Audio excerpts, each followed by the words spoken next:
your attention, for example, is mediated by unconscious forces. And you know that perfectly well. And this is another Freudian observation. You know, if you're sitting down to study, for example, your conscious intent is to study. But you know perfectly well that all sorts of distraction fantasies are going to enter the theater of your imagination non-stop and annoyingly. And there isn't really a lot you can do about that except maybe wait it out.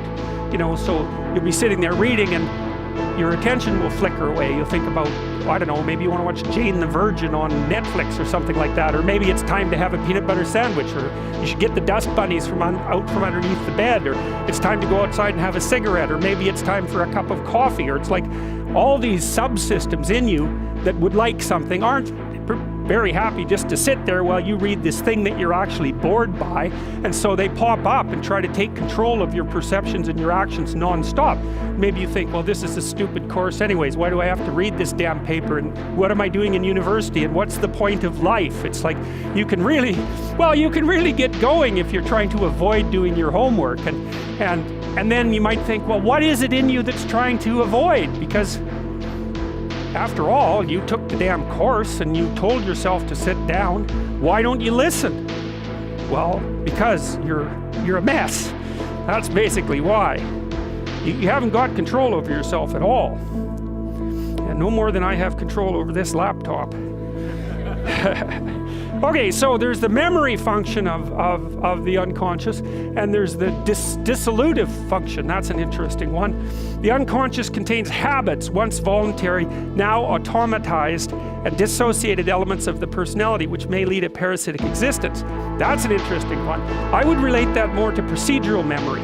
You know, so what you've done is practice certain habits, whatever they might be, let's call them bad habits, and you like those things to get under control, but you can't. So maybe when you're speaking, for example, you use like and you know, and you say a lot. And you've practiced that, so you're really good at it, and you'd like to stop it, but you don't get to, because you've built that little machine right into your being, right? It's neurologically wired, and it's not under conscious control, and anything you practice becomes that. It becomes part of you, and that's another element of the unconscious, a different part. And then there's a creative part, which is that, well, you know, you're sitting around and maybe you're trying to write something, or maybe you want to produce a piece of art or a piece of music, or maybe you're just laying in bed dreaming and you have all these weird ideas, and especially in dreams, it's like, where do those things come from? And even more strange, one of the things that's really weird about dreams, and almost impossibly weird, is that you're an observer in the dream. It's like a dream is something that happens to you.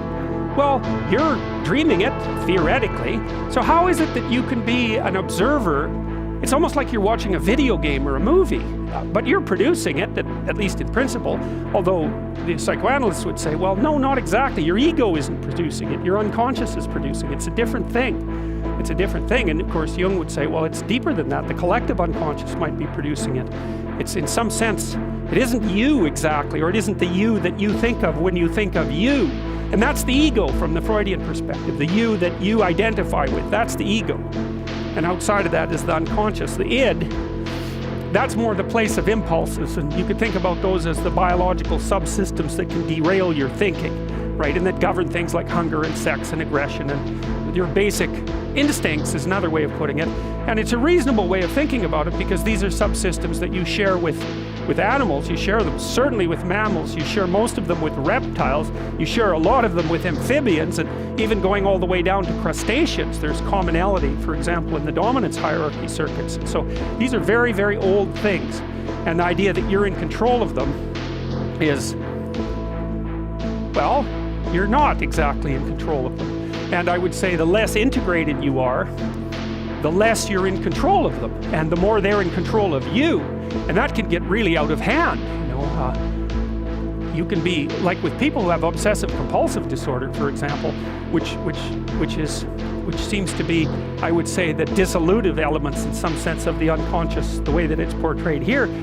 Poor people with obsessive compulsive disorder, they can spend half their time doing things that they can't really control, and they have very strong impulses to do them, and it's very hard on them to block them. You know, they'll almost panic if those things are blocked. And then you have people with Tourette's syndrome, you know, that they'll be doing all sorts of weird dances and spouting off obscenities, and and imitating people without being able to control it, and sometimes a little bit of antipsychotic medication can dampen that down, but it's as if there are these autonomous semi-spirits inside of them that grip control over the behavior and make them do things. And you know, you find that to some degree in your own life, because maybe you've become very attracted to someone, even maybe you don't want to be attracted to the person, and then you find yourself, you know, texting them when you know perfectly well that you should be going to bed, and you know, you're in a grip of something, and you can't control it, and that's all part of the unconscious and all part of what Freud was studying.